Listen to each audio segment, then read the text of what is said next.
Oh, TQ2 again, and we just did the out-of-boxing video of the Manda Racing MD5 buggy. If you haven't seen it, please check it out. And now we're going to take a look at the Hyper 7 TQ Sport. This is the new model. It's come out very, very recently, and it's the newer upgraded version with a few newer features that they've upgraded based on what's said about the previous model. So if you check out my last videos about 3 years ago, we had the newer TQ2 Sport.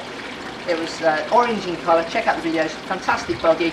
And before that I had like a red and yellow one, which was the original Hyper 7. Both of them were fantastic. We had a few issues with the first one, nothing with the second one, so I'm sure the third one is going to be even better. So here's the box. First off, and another thing that attracted me to this car was the new style of the body shell. I've chosen the blue and red rather than the black and red. I love the colour of the blue one. Let's see what we've got inside. So, first coming out is the Hyper 7 instruction manual. Very nicely presented, and something I've noticed that they didn't include previously is they've sent a glow plug with it. This was one of the things I remember saying at the time that I was disappointed with. It was a ready to run car, and yet the last one didn't come with a glow plug, so you had to buy one. So I actually ordered one in advance ready to fit to this, but it's actually come with one. So that's fantastic, I wasn't expecting that. In this packet we've got the spoiler, we've got the dual stage air filter sponges, and we've got a load of shock spacers as well. So whether you're going to be using this car for racing, just general bashing, depending on what terrain you're going to be using, you've got all of these spacers in here that you can adjust your suspension with. This thing coming out here, in all honesty I haven't got a clue what it is. I think it's something to do with the new pull start system. They've introduced a new type of pull start, which in all honesty I've been away from this for 3 years, I haven't got a clue what it's about, so I'm going to have to look it up or read the instruction manual, but I think that's something to do with that. So it's like a bright green, yeah, and actually it says on the back it's easy pull.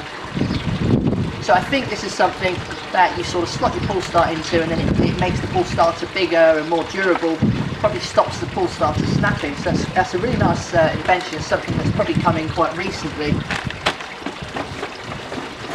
Okay, so coming out now is 2.4 Gigahertz radio system. Once again, I just said it in the previous video on that car. When I was doing this a few years ago, 2.4G radio systems were optional. They weren't something that was sent with every car. It was either you paid to upgrade or you upgrade separately and fit it yourself. But all of the cars now seem to come with 2.4G radio systems, which is really nice. There's no interference. If you go to the track, you don't need to worry about changing your crystals over for frequency. So all of those bits are out, then it's just the car to get out. And I absolutely love the body shell. I think the blue and the red and the yellow, I think it really, really works. Obviously the spoiler's not on there, the spoiler's there.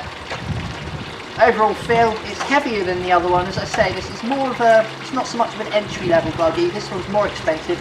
It's more expensive than that one, it's about £100 more than that one. So it's better quality. So we'll come a bit closer again. So let's remove the body shell. As I say, just take a moment just to look at this body shell. I absolutely love the colours there. I think it's covered in protective film, so that'll need peeling off, and when it does come off it's going to be more shiny than it is now, but the overall look of that is really nice.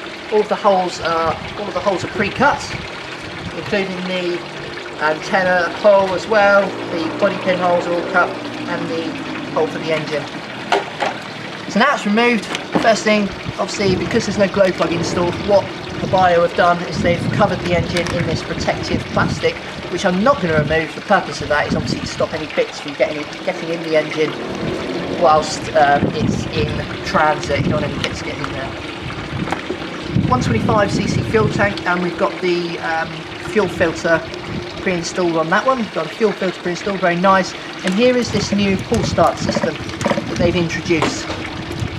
So again, it's green in colour, which matches the green on your starting system.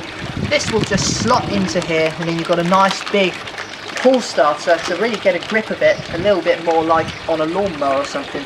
So that's a really nice touch, and I really like that. The only thing I'm sort of thinking is you're going to have to carry this thing around with you, because if this cuts out for whatever reason, you're not going to be able to start a fully compressed engine like that. So you're going to have to keep this thing in your pocket and I can see me forgetting it and possibly going to become a little bit of a pain there, but who knows till we've tried it. 125cc tank, we've got again dual stage air filter, the sponges are in there. I love the servos on here, they're all metal geared servos pre-installed.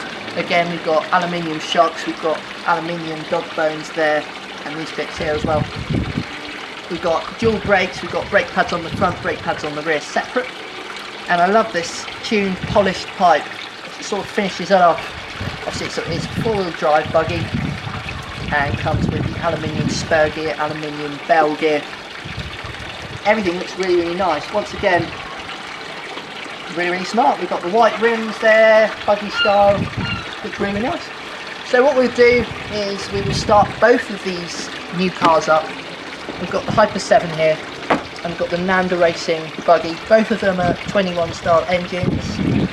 Both of them are 21 size engines. And we'll start them both up, and then we'll do the tuning videos, how to tutorials, how to break the engines in, and then we'll do running them for the first time, followed by bashing, full speed, all the usual. Loads and loads to come.